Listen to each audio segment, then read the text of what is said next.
शहीदांचा अवमान करणारी जी प्रवृत्ती आहे त्यामध्ये प्रशांत कोरटकर असेल, राहुल सोलापूरकर असेल किंवा अबू आझमी असतील, एकाने छत्रपती शिवरायांचा अपमान केला, एकाने जिजाऊसाहेब शंभूराजांचा अपमान केला आणि एकाने औरंगजेबाचं उदात्तीकरण केलं.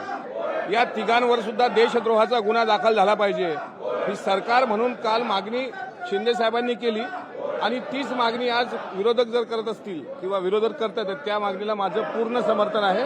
छत्रपती शिवाजी महाराजांच्या बाबतीत आक्षेपार्ह विधान करणारी अवल्याद या महाराष्ट्रात जिवंत राहता कामा नये या मताचा मी आहे. तुमचा आज सत्ताधारी पक्ष असेल तरी सुद्धा विरोधकांच्या आंदोलनाला तुम्ही समर्थन देताय, ते मात्र सरकारचा निषेध करताय. मी सरकारचा निषेध म्हणून केलेला नाहीये.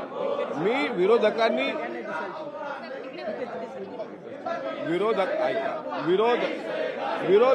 जे आंदोलन केलंय ते छत्रपती शिवाजी महाराजांच्या सन्मानासाठी आहे.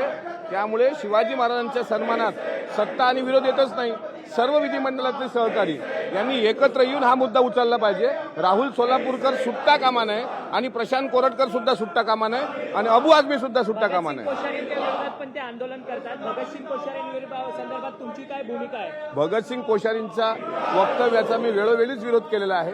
सत्ता असो नसो, भगतसिंग कोश्यारींनी महात्मा फुले, ज्योतिराव फुले, सावित्रीबाई फुले यांच्याबद्दल जे काही विधान केलं होतं त्याचा सुरुवातपासून मी निषेध करत आलो. आता आंदोलनाला सहभागी झाला, आता पुन्हा जाऊन सहभागी होणार. लोकशाही मराठी ऐका, पहा, जागरूक रहा.